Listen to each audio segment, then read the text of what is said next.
Hello and welcome back to the Purpose Matrix. My name is Phil Mueller and I'm excited today to talk to you about what I think is the most profound and life-changing principle of success that we can apply. And it's the focus of today is associations. And, I'll start with a quote. You are becoming with whom you associate. It's as simple as that. It's not a maybe. It's not, this might be happening. This is a fact. It's a big deal. Your identity depends on being intentional about this. So I think more than anything else, if we just apply this, everything else can fall into place. And I talk about purpose. I talk about education. I talk about having courage, being an example. And those things are all true. And we should do all those things to be successful without a doubt. But if we associate with the right people, with the right network, this will build our clarity to purpose in different areas of life. If we associate with others that are like-minded and growing, they're going to encourage us to educate ourselves in the right areas. Having the right network is going to give us the courage to act. We're going to build confidence by teaching them or learning from others. And then we're going to be an example to them, and we're going to learn leadership, which will allow us to be better examples to others too. So this association is so powerful. And for me, going back 20 years, I was kind of I've been into self-development. I've read a lot of books, listened to a lot of podcasts. But I would say what I was missing until about 5 years ago was association. And I heard people talk about mentors and teachers and, leadership coaches or networking groups, whatever it might be. I just never really took it seriously and never applied it. And I started doing that about 5 years ago. And over the course of the last 5 years, starting doing this in different areas of life. And it's really put fuel in the fire, if you will, to my growth. So I think it's so important. And in the last 5 years, I think I've become a better business person because of it. I think I've become a better father or better husband. I've become much more healthy in the last 5 years because of it. I've grown in my faith because of it. So I just think this can be just take us to a completely another level. And even if we haven't been educating ourselves, we're not clear on our purpose. If we haven't done those things, if we start to associate and network with like-minded people that want to grow and want to get better, it will be life-changing. Today, we're going to talk about this more. I'm going to give you, the whys of association, why it's so important, but also the hows of doing it. And we're also going to pull from some different leaders of history that talk about association. And I think you might be surprised by what they have to say. Napoleon Hill of Think and Grow Rich, Darren Hardy of The Compound Effect, Ben Franklin had an association or a mastermind group. And we'll reference a couple of lines from scripture as well. So first, I want to tell a little bit of a story. It's kind of funny because this was probably a decade ago, I was in the corporate world and I was putting a presentation together. We had just started our product management group. It was a small group, but I was kind of putting, the story together as to why we should expand the group and kind of split it into different functions, things like that. But, so all these corporate strategies and all kinds of things. But really at the end, the message was iron sharpens iron. And I didn't know where that came from, or really, I don't know. I mean, I understood kind of what it means. I had heard it before.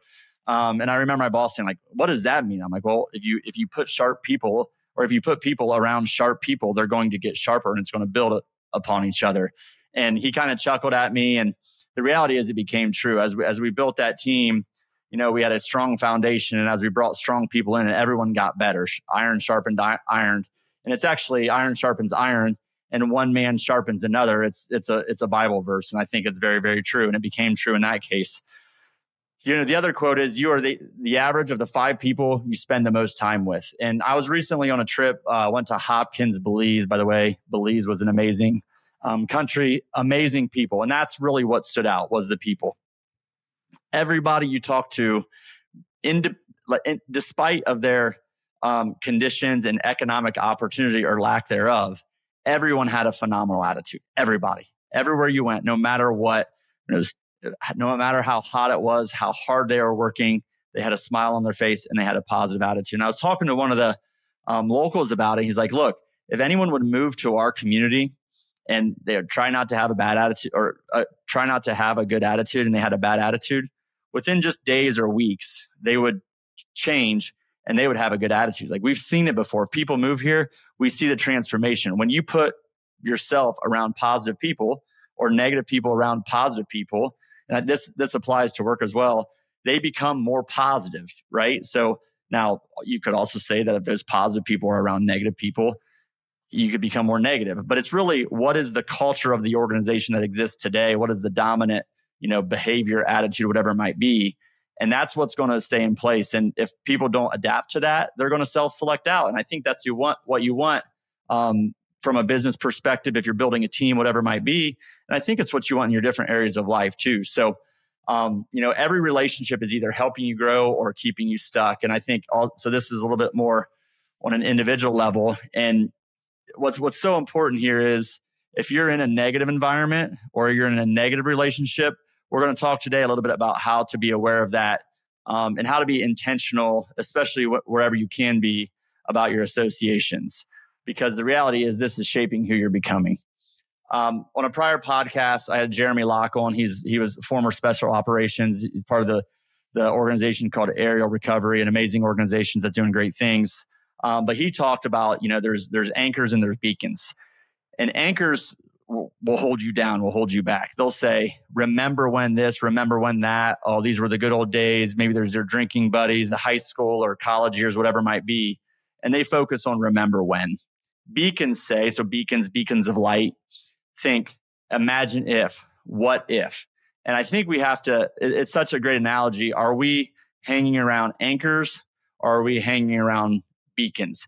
Anchors want to play it safe. They try to validate staying the same and not growing, coming up with justification or excuses. And look, this doesn't make them bad people. It doesn't make them bad people.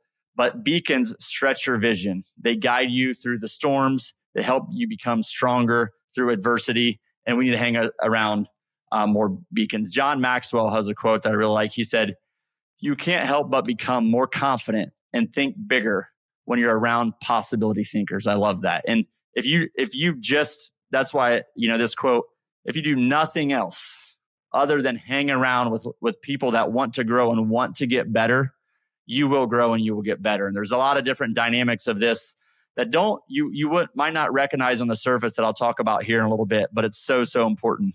I want to pause here and tell a story. I want to go back. It's a very serious story.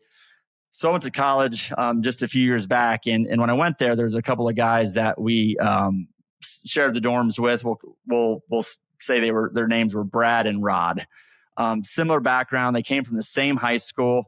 And our freshman year, out of the gate, they were on pretty similar paths right away and very similar initial associations. We were kind of hanging out with the same people. But over time, Rod started to go in a little bit of a different direction. He started hanging out with people that, weren't doing great things. And don't get me wrong.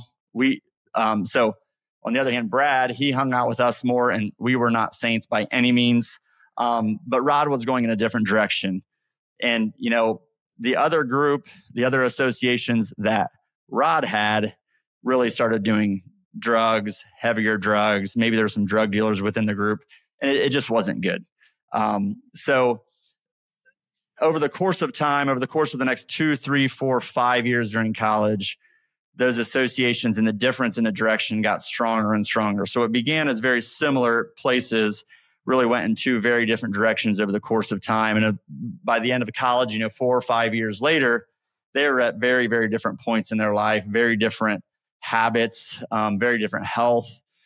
Again, not that we were perfect or we did all the right things. Certainly we did not. We're not claiming that. But over the course of just a few years, you could see a pretty dramatic difference. 15 years after college, for the good news was Rod, he had kind of gotten his life together. He was starting to help others. He was, mentoring others. He was in not only rehab, but he was helping other people with drug addictions and other things.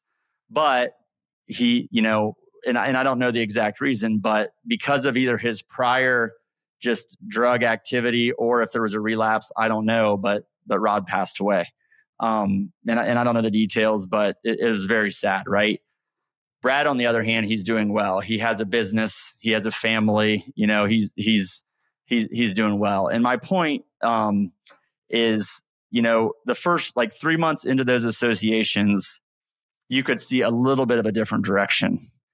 But if you cascade that over the course of 3 years and 5 years and 15 years, you keep growing in very different. Just think of a fork in the road. You go two different directions, but as you drive for 15 years, you're at a very, very different spot. And I think The point is, who are you associating with today and what direction are they taking you? Because they are guiding you in a direction. And I think it's important to be aware of that and understand that. Now I want to talk about really 3 types of associations that are really important that we should be thinking about being a part of. Or this is kind of our relationships within our different associations, especially from a work perspective, but this can apply to other areas of life. So there's mentors, there's peers, and there's mentees. And, a quote on mentors is, when there is no guidance, a people falls, but in abundance of counselors, there is safety.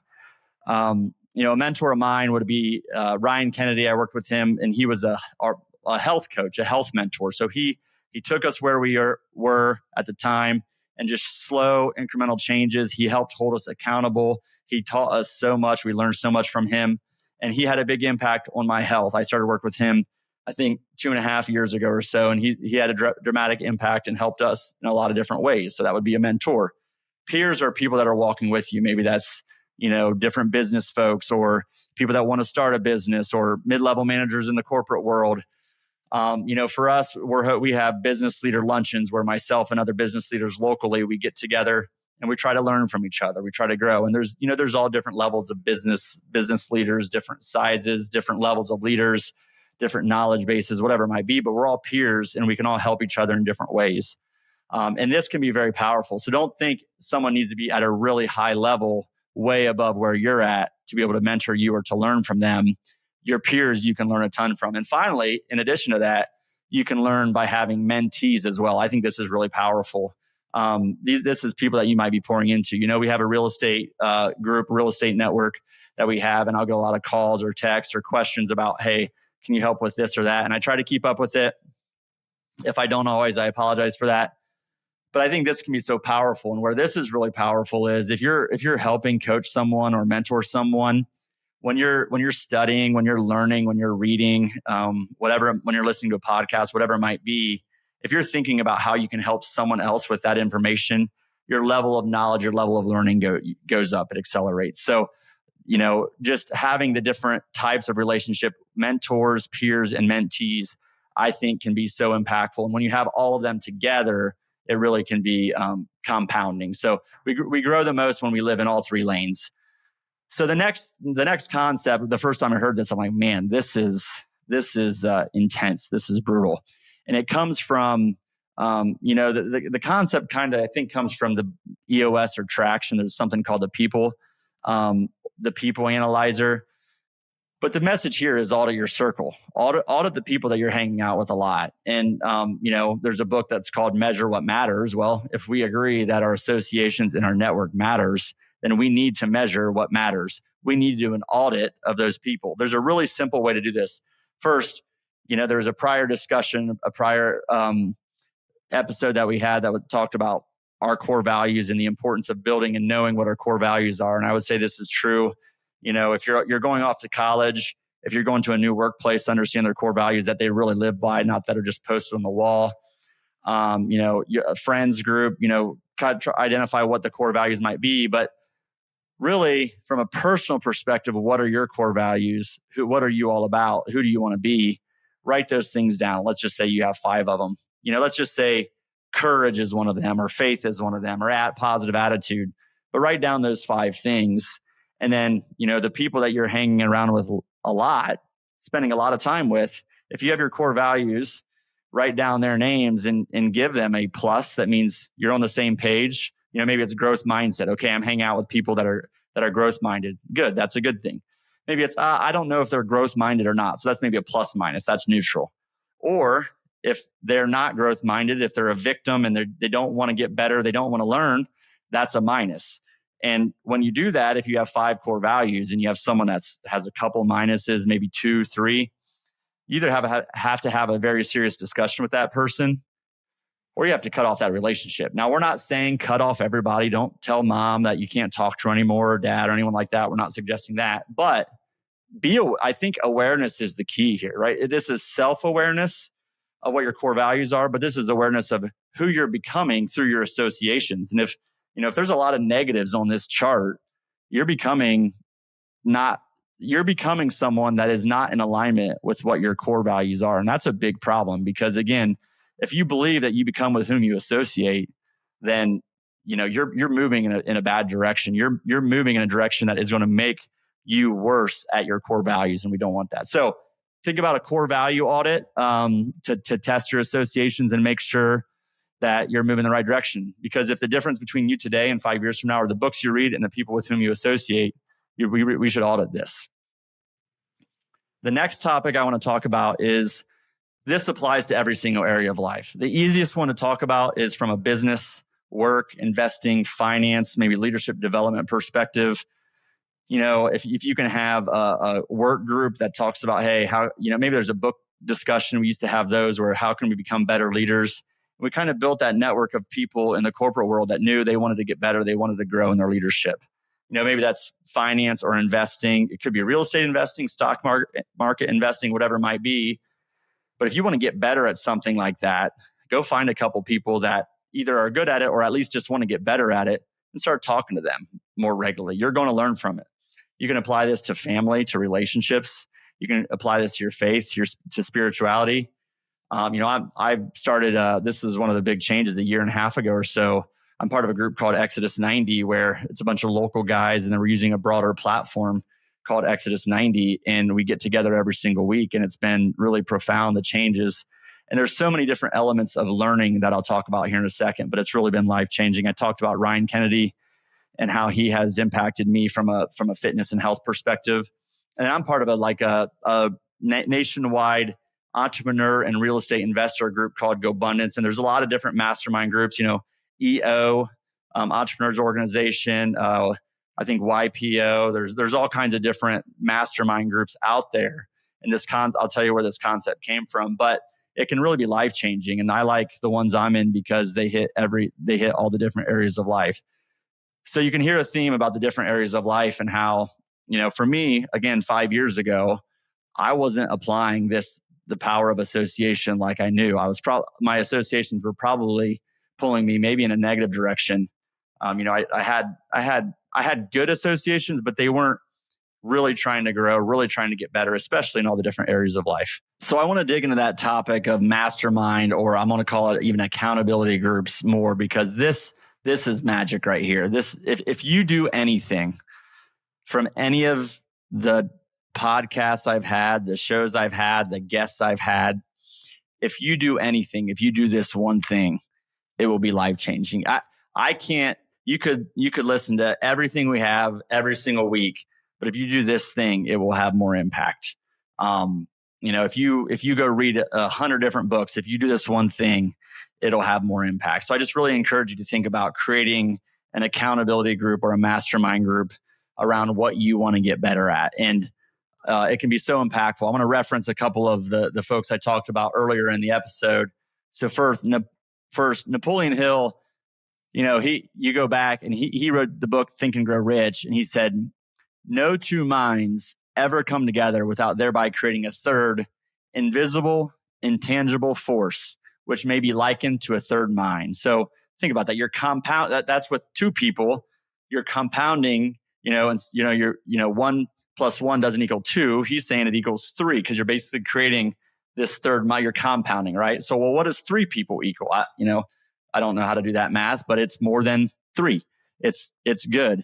And Hill defines a mastermind. He kind of coined this phrase, I think, but a friendly alliance with one or more persons who will encourage one to follow through with both plan and purpose. So it's not just learning from them, but it's also holding them accountable, hence accountability group, right? So this can be mastermind, this can be accountability group, but it's so profound, and I'll talk more about it. But before I do, Ben Franklin. So if we go way back to 1727, Ben Franklin called or created what was called the Junto Club, also known as the Leather Apron Club. It was a club for mutual improvement established in 1727 in Philadelphia. The Leather Apron Club's purpose was to debate questions of morals, politics, and natural philosophy, and to exchange knowledge of business affairs. And it was really, he talks about it just being instrumental in his business himself. And I would just tell you that, again, from a business perspective, from a financial perspective, from an investing perspective, this can be so, so powerful.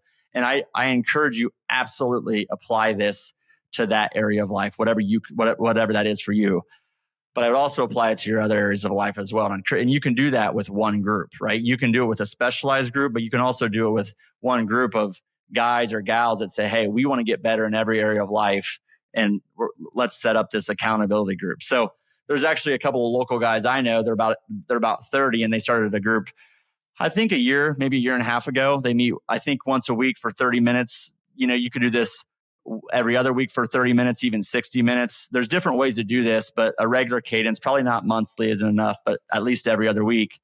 But if you ask any of these guys about it, they say it's been life-changing for them. And they just, they're doing a trip together, I think, and they're just excited about seeing how much they've grown in the last year. If we talk about the trajectory of going on the wrong path, like we did earlier, now we're talking about picking the path of growth, real intentional growth, and think about how different you can be over the course of 10 or 15 years if you take the fork in the road that leads the right way. So I think it's so important. And you don't need to be an expert on this stuff. You don't need to be, you don't need to know it all. You need to want to grow, and then you just need to initiate it, and you need to be the facilitator of it. And I'm going to give you an agenda here of how to do this, because I think it's so important. So you start off the meeting. Let's say it's five people, and you say, okay, go around the room real quick, maybe in a minute each. Hey, what were the wins and challenges from the prior week? What went well? What do I need to work on? You do that, everybody kind of 1 minute, and you could pretty quick. Then you go through everybody's goals, like that they have for the quarter. Maybe it's rocks, or their habit tracker. Maybe, this could be 5 things per person, or this could be a list of 25 habits that they're trying to accomplish for the quarter. Whatever it is, I would start with less is more, maybe one thing in each bucket of life that you want to cover. And just go around the room, and it's green, yellow, red. I did this well last week, or I'm behind on this. I'm not where I want to be on this item. But go around the room. Hey, I hit all my goals, or I missed my fitness goal this week, or I didn't read the Bible, or I didn't do any one-on-one time with my son or my daughter, whatever it might be.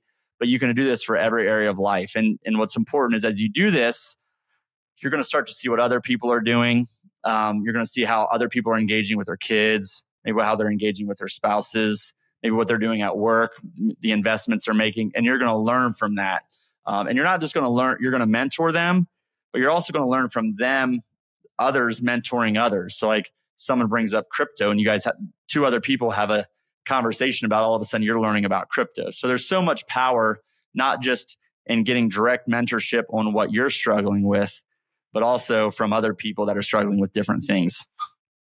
So then after that, after you talk through your goals, your habits, and you're tracking for different areas of life, then, okay, what are everyone's commitments for the next week? And okay, so because I was off track last week on, one-on-one time with my son, this following week, I'm going to really focus on that. And I'm going to do it for, I'm going to just focus. I'm going to hang out with my 9-year-old son for 2 days for an hour straight, these 2 days, or whatever it might be. You can be really specific here. Just commit to that. And if you want, put something on the line. I mean, I don't know what that is. Put money on the line, put, something that you do that would be embarrassing on the line, but hold each other accountable to it. And just by having to talk about it, you're going to end up building your own accountability, and you're going to have the courage to act. So, and then the last thing is, you can really do that easily in 30 minutes, maybe even less if you have, I would suggest 4 to 6 people, probably 5 or 6 is the best number, but you can really do that pretty quick. But the other thing I would encourage you is, if finance is important, or if faith, or, parenting, or relationships, whatever it is, pick a topic to do a deep dive in with the next 30 minutes of your meeting, and go deep into, how to be a better father, husband, mother, wife, whatever it might be, community member, worker, of course, business owner, whatever it might be. Go through a deep dive topic, investor, real estate investor, crypto, whatever it is for you. Do a deep dive and ask people to come in and talk about AI. I mean, this can be anything, but do the first section first. Do the first 30 minutes where you really go around the room, talk about wins, challenges, accountabilities. That's so powerful. And I think so. The other thing is, you got to be authentic here. And now the thing about these groups is, you start, and early on, you're going to be getting a feel for it, but over time, you're going to open up more and more and more, and the relationship's going to get deeper and deeper, and better and stronger and stronger. And when you do that, that's where real growth happens. So I would encourage you to be really transparent and authentic with your challenges, because other people are facing challenges too. Let's face it. I'm facing challenges. You're facing challenges. So be transparent about those things, and because it's a great way to get help. This is so important. We've created a kind of a template on how to do this, a guide for you. So if you're interested in that, reach out if you'd like it. It's info@mollerre.com. If you email and ask for that, we'll get that to you. But through this process, there's so many different mechanisms of learning. It's hard to even grasp it, but it's more than what meets the eye. You have other people mentoring you. You're mentoring others, so you're learning. You're learning from others, mentoring others, if that makes sense. You're compounding your network. If you think about this, if you have a group of 5 gals or 5 guys, you have access. If you have a challenge, you have access to their network now, right? So, there's 5 degrees or 6 degrees of separation, whatever it is, and everybody, I forget. But my point is, you're compounding your network immediately by having this in place. And it's so powerful. So there's just all kinds of intangible benefits of this that you can't even recognize. It's really transformative. It really has compound growth, exponential growth applied to it. So like I said, if you do anything, if you never listen to an episode again, never listen to whatever, do this thing, it'll be transformative. And just, a great way, honestly, to do this is just to reach out to folks. But just to close up here, and bring it back to all the different discussions. If your identity is important, you become with whom you associate, and you can see the path you're on. You probably know the path you're on. You probably, do the audit or think about the audit, but you probably, if you're still listening, you kind of know what you need to do. The anchors and the beacons, and what you need to do to put this on the right track. And just remember that if you're on the right track, it can get really scary over 5, 10, 15 years from now. So get back on the right track, get the right people in your world, in your life that you can learn from and that you can help and have an impact too. And look, relationships are extremely important, and just building connection, community, and then your counsel. And we were created for that stuff. So that's important to do. But if you believe that you become with whom you associate, you have to prioritize this. It's so important. Walk with the wise, be a beacon, know that iron sharpens iron. If you can't find the right room, create it. So I'll end there, but I want to, emphasize how important this is, how life-changing this has been for me in every single area of life. I hope you trust me on this. I hope you take this to heart and put this in place, because it's so powerful. We really appreciate everyone, listening. We just ask you to subscribe, leave a review if you're on YouTube, Spotify, Apple, wherever it may be. And the last thing I'll say is, if you want to get this started, instead of trying to explain a mastermind and trying to explain this to somebody, share this episode with 4 other people that you think would be good to be a part of your accountability group or your mastermind, and just get started. And just say, hey, check this out. Listen, once you're done listening to it, let's talk about whether we want to do this. Maybe you send it to one person and say, hey, let's talk about this. Who else could we get a part of this? Set a time, do it every single week, every other week, whatever works for your schedule, and put it in place. It will be life-changing. Thank you so much for listening. For the Purpose Matrix, signing off.